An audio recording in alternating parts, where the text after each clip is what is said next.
Greetings YouTube and welcome to the Geeks Attic. I'm about to review Star Wars Heir to the Jedi by Kevin Hearne. This book has a great cover, but what's on the inside?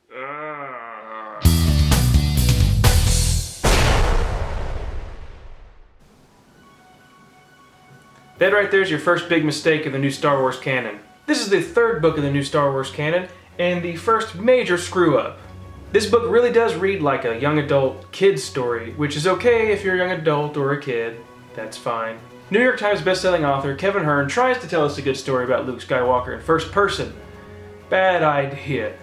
This book takes place shortly after the Battle of Yavin, with Luke Skywalker getting orders from Admiral Akbar and Mon Mothma. You see, and there's a problem. This is the first time we're going to be introduced to these characters until Return of the Jedi. We don't know who those people are if we're following the timeline, and this is supposed to take place after the Battle of Yavin. Give us a real introduction to these characters, please, if you're going to use their names. So Luke's going on this mission, he's going to take care of business, and then he sees another ship being attacked by a couple TIE fighters and a Star Destroyer. Well, Luke has to save the day, blow up a couple TIE fighters, and then have to flee before he gets picked up by the Star Destroyer. Okay, that's stupid. He's like, because then just a couple minutes later, he's like, oh, why did I do that? Now, I know I'm wanted and stuff. Luke Skywalker escapes. He makes it, he gets to Rodia. He meets with people he's supposed to meet with. One of the ladies is Sunta.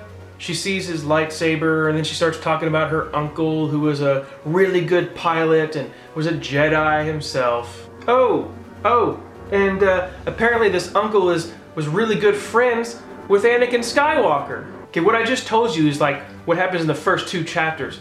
And at that point I'm already having an aneurysm. So the Rodian Sunta wants to take Luke to this temple that holds the remains of her uncle, the Jedi, who knew Obi-Wan and Anakin. They were best friends, good pilots, whatever. And she gives him her uncle's lightsaber. And Luke's like, oh cool, let me take it apart and stuff. Whatever, that's the last time we hear that. So the Empire shows up on Rodia and everybody's on lockdown. So now Sunta and her friends are like, oh, Luke, get out of here. So he's kicked out. Now he goes on to do something else. All right, another mission. He goes and he meets this girl, Nakiri. Let's call her Nikki.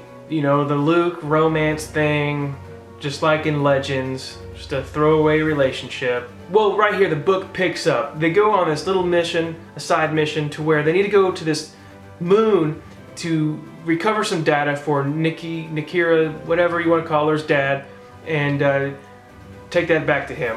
This is a moon that no one's claimed yet. They're wanting to do some experiments, and they're also checking to see if this moon can be a good base for the Alliance. Well, it's not. So these like brain-sucking spiders, real creepy. You can't see them until it's too late.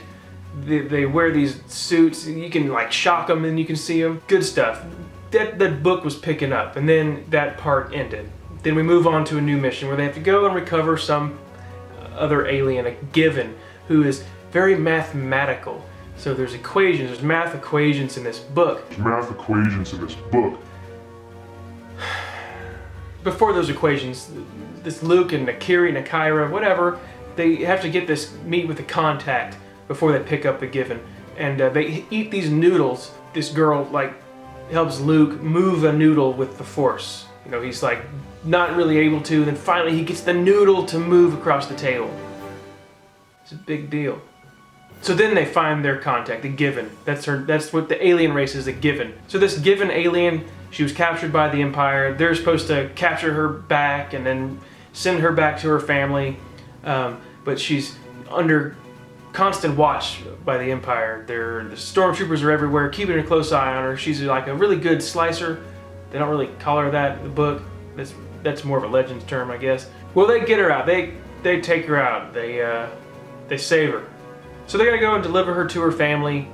All this other stuff happens. There's just a lot of terms in this book too, like hotel. Not a hotel. Call it something else.